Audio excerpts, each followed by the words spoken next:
The White Earth people. Well, I'm not really the spokesperson, but there's a lot of our families that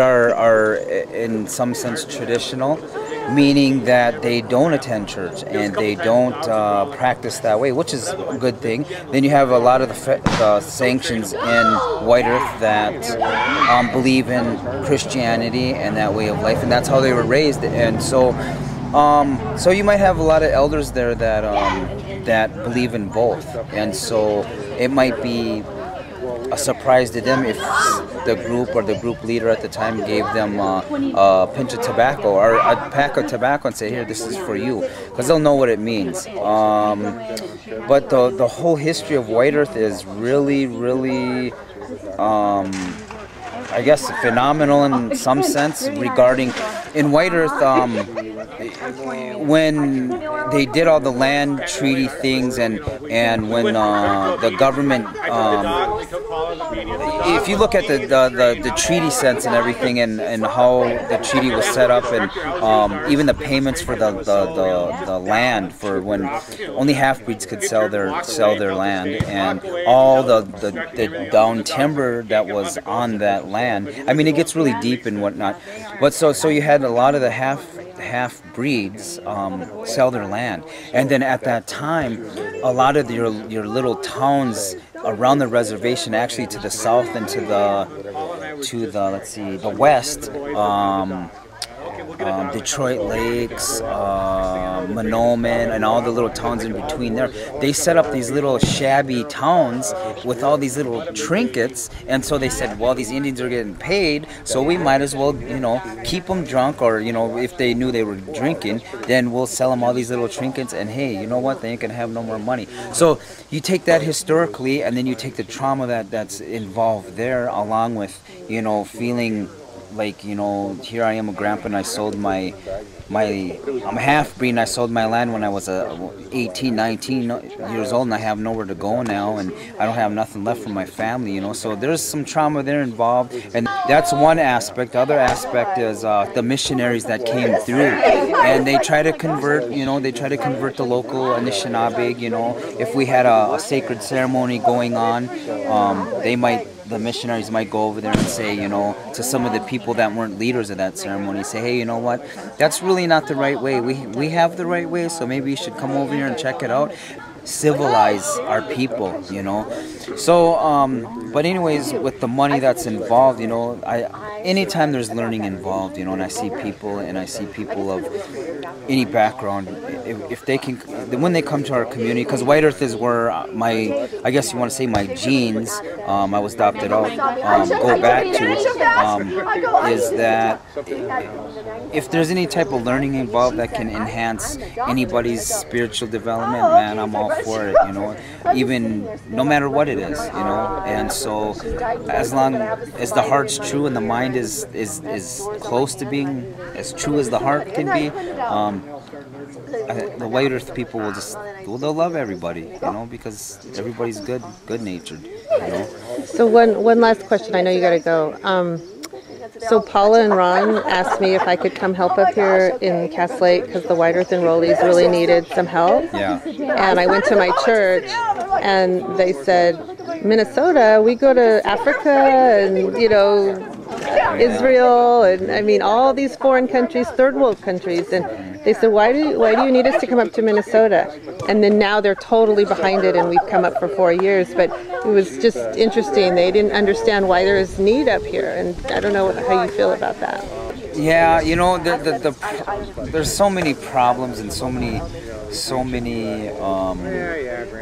interpretations of what our problems are. You have all the, like we say, the Western, and a lot of our kids or a lot of our adults will say the white man's way of life. And that's, what's been handed down from the education system. If you don't have a PhD, you don't have a master's, you ain't making no decisions on the res, and it's like, wait a minute, I'm supposed to be a traditional person, but how can my culture, how can our interpretation or what we know as the culture compete with somebody that's a PhD, doing all kinds of things on a more glamorous level? level on the reservation, then here we are in our little small community. When we talk about third world, you know, White Earth, yeah, it's isolated community, but what has happened is, and this is what I say to our young people, we've always lived in the woods, you know, and you watch young people, and because of technology and the way technology is always changing, and you know, most of us as common people can't keep up with technology because it's changing every 7 to 10 days, and what I found out, every 7 to 10 days it doubles. So there's so many things that we don't know as common people when it comes to technology. But then our young people, you know, because that's what world some of our people raise them in. So then they don't know how to interact in the woods. They don't know how to just go into a little clump of woods and just exist. You know, if they're real little, like 4 to about maybe 10, 11 years old, they can exist in the woods. You know, they can make all kinds of things out of sticks and stones and things they find. But you know, so then when you carry that over into White Earth, and as they become adults, and technology, DVDs, the radio, MP3 players, it's like, how do you get them to relate that out in the woods, you know, to be, because that's what our people are. We're woodlands people. We've always been woodlands people, but now, you know, I kid around and joke and say, well, now we're technological people, you know. I mean, and that's a good thing, but it's like, but where's the balance? And there's not enough people that are showing them, hey, this is how you can live off the land, you know, because it's like going backwards, and it's too hard, you know. It's hard, but it's possible, you know, and that's what I love about it, and that's why I'm always trying to help people out and explain to our young people and our adults, you know. I always get after, I guess, myself, you know, because I'll catch myself doing, I like to play on the computer, you know. I'll check myself and say, okay, what have I done in the culture, you know? Have I made some moccasins? Do I know how to make moccasins? You know, so I try to keep that going, but with this world and the demands, it's really tough, you know. Sure. So, okay, and before you leave, I didn't tape the prayer, but can you speak in your language a little bit, so we have a little bit, or is that not okay? Well, there's a lot of little things. I could translate like a couple things for you, and then you can go with it from there. One of the things all right, and it's kind of answering his question over there, because he wanted me to do interpretation of what I had said, and I just said thank you. That's it. That's all I really said. No, I'm just teasing. Yeah, that's fine. I love the language. Okay, but without interpreting what I said, I'll get to some of the teachings that were told to me. And some people might say, well, how come you're sharing that with all white people, you know? And it's like, well, because a lot of the people here don't know, and they're going into our Indian communities to work and to have fun and to learn. But at the same time, we also have a lot of Indian people from other tribes that don't know. Yep, and other tribes. So, and the other ones from other tribes can listen to this and compare their own I don't know, lack of a better word, spirituality and their spiritual teachings from that. But I'm not giving you no secrets about our culture or anything. So the ones that are out there wondering about how he's giving secrets out, no, I already know what I can share and what I can't share. Okay, getting back to some of the things. Earlier I had talked about the Creator having 7 sons, and you know, and we were told at that time not to ever mingle with our same people ever again, and that meant that we were all related, brother and sister kind of thing, you know. And so once we came over here, we were always to stay with our people. We were always to stay pure, you know, like elder told me, you know, the animals have always been pure, the trees have always been pure, and you don't ever see pine trees mingling with poplar trees, you know. That's because they stay pure. Anyways, not really getting off the interpretation. So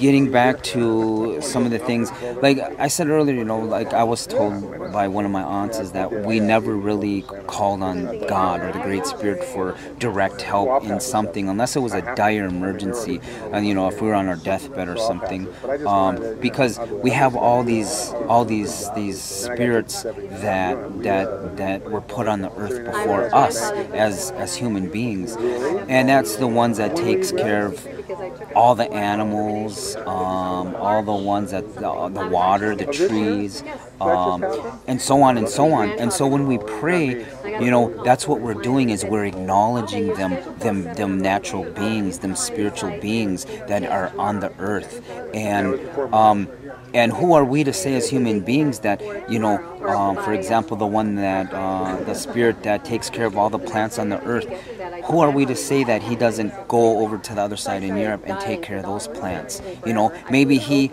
those people, they have their interpretation of the being that takes care of all the plants, and they meet halfway at some halfway point on the earth and say, hey, we acknowledge each other, because that's what human beings are about, is we're supposed to learn and share from one another. And like another old man told me one time, he said, we all have helper beings. He said, when we're born here, he says, we're brought, helper beings brought to us. When we meet other people on the earth, we meet their helper beings, and then their helper beings go out and intermingle with the other helper beings, natural, spiritual beings that were put on the earth here first. And so that's how we learn how to get along. And you know, when I was put it on that sense, it was kind of real deep, but I didn't really understand it, you know. And so as I get older, I understand that even more.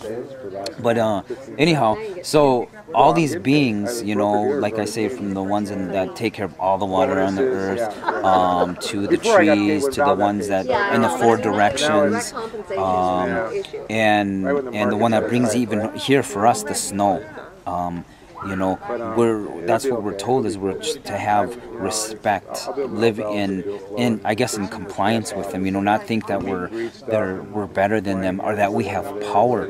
You know, because that's another teaching that we're taught, is we don't have anything. The only thing we have as Indian people, as Anishinaabe, is our word of truth. Nothing belongs to us. This body, you know, as damaged as it is, you know, I mean, I did a lot of things, you know, when I was younger, you know, and I was foolish, you know, and we're all human beings, you know, is that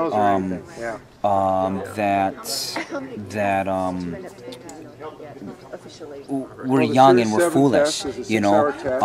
We're young and we're foolish, and sometimes we don't know the right ways. But because we're young and foolish, you know, the natural beings on the earth recognize and they see that, and they look at us as young, foolish beings and say, well, they don't really know right now. One day they're going to understand. But sometimes people don't understand, and sometimes they never get over that foolishness, you know. So later on, they have to, I don't know, that's a bad word, I guess, suffer in some sense, or, you know, they had their chance to change their ways, but they never did, and, you know, maybe they drinking too much and now they got to get dialysis, or they did too many drugs and their heart's bad or their nerves are bad, you know. So there's always that balance, and, you know, that's one thing that we talk about in our prayers, is the balance, is to have balance in our life, to keep that balance. And when we put tobacco out, it's to honor and to respect all those things that are out there, but also for our own personal growth, that when we put it out there, that it's going with our prayers, you know. And eventually it does get to the Great Spirit, and he looks at it, and he or she looks at it with all the other things that are going on in the universe and all the other prayers, and, you know, one by one he gets to it, and he helps us and say, oh, well, I got your tobacco, I got all these people tobacco that you help with as well. And so that's a little bit of some of, perfect, you know. Perfect. Thank you so much. So this is the end of my day, July 24th, 2010. Started out with sunrise over Huntington Beach, California, and it's ending at sunset over northern Minnesota.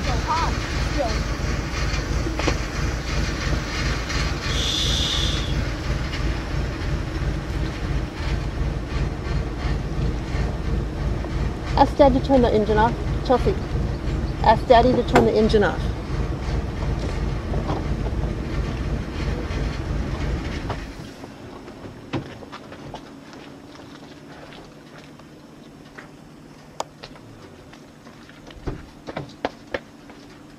It's been a good July 24th.